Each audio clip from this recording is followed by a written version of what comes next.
Bonjour et bienvenue sur les routes de la transition. C'est Nicolas et on va parler bivouac.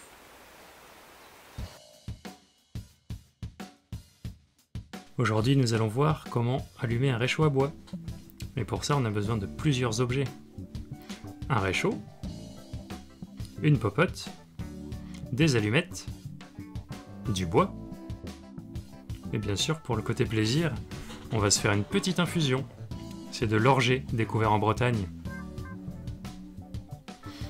Donc là, on voit tout l'équipement nécessaire, et notamment le bois qu'on a récupéré sur le lieu de bivouac. Donc je commence par présenter le couteau, un couteau très solide qui va me permettre de fendre le bois trouvé. Et pourquoi je fends le bois? En fait, c'est pour que la combustion soit plus efficace.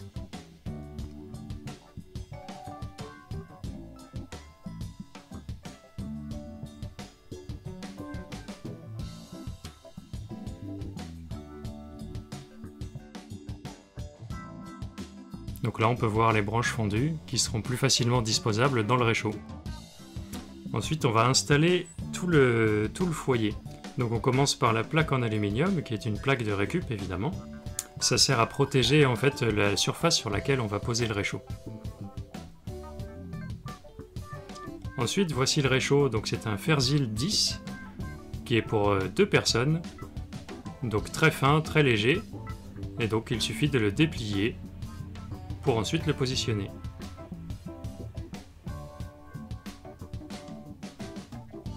On le positionne sur la plaque en aluminium, on essaye de le stabiliser, on pousse un petit peu dessus pour que ce soit bien stable. Ensuite, un élément assez important quand on utilise un réchaud à bois, c'est le pare-vent.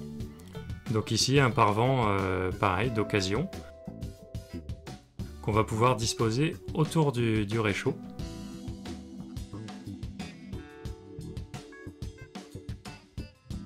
Et ensuite, bien sûr, la popote, qui est un petit peu noircie par les précédents essais. Donc on installe la popote sur le foyer pour pouvoir vérifier l'écartement du pare-vent, pour qu'une fois que le foyer soit allumé, on puisse poser la popote facilement sur le réchaud sans toucher au pare-vent. Ensuite, je vous présente le bois que je vais utiliser. Donc c'est du petit bois issu de bûches de chauffage. Donc c'est du bois bien sec et qui a une grosse puissance de combustion, donc c'est parfait. Donc là, je vais vous montrer comment est-ce qu'on débarre une combustion par le haut. Donc l'organisation du bois est importante. Moi, j'essaye de faire en plus des trucs artistiques, c'est assez sympa. Donc on met les grosses bûches d'abord en dessous, et ensuite on monte le tas de bois en diminuant la taille des bûches. Et donc il faut toujours laisser un petit peu d'air entre chaque morceau pour que l'air circule bien et que la combustion soit parfaite.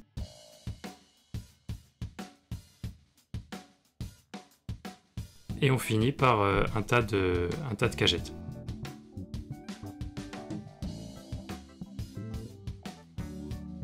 Ensuite, on pose la popote sur le réchaud.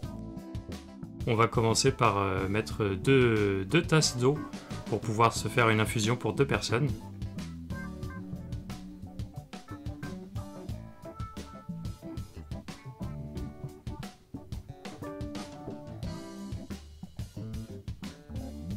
Une fois que l'eau est versée, je vais me servir aussi de 2 doses d'orgeat, donc 2 cuillères d'orgeat.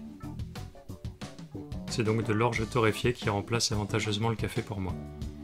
On va mettre le couvercle sur la popote pour que l'eau chauffe plus vite. Et ensuite, c'est parti pour l'allumage. Donc là, on voit que la cagette, ça prend assez rapidement. Ce que je fais pour être bien sûr que le feu prenne, j'ajoute des petits morceaux de cagette à la main une fois que les premières flammes sont apparues, pour que la combustion soit vraiment plus facile.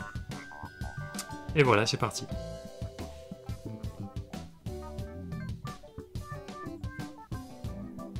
Et on voit qu'avec du bois bien sec, ça fait vraiment pas beaucoup de fumée.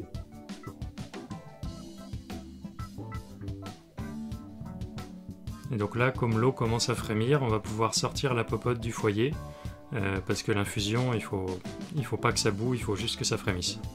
Donc on sort l'infusion, et on va recouvrir avec le couvercle, pour laisser infuser tranquillement. Et une fois que c'est infusé, il n'y a plus qu'à servir. Pendant que la dégustation se fait, on peut laisser le foyer se finir, donc les dernières bûches brûlées, ou alors on peut l'éteindre avec de l'eau, mais du coup ce sera moins sec pour les prochaines fois. Donc là moi je laisse se terminer, et à la fin vous pouvez soit récupérer les morceaux de bois qui sont encore utilisables pour un prochain feu, soit les disposer au sol, compostables avec le reste de vos biodéchets. À bientôt sur les routes de la transition.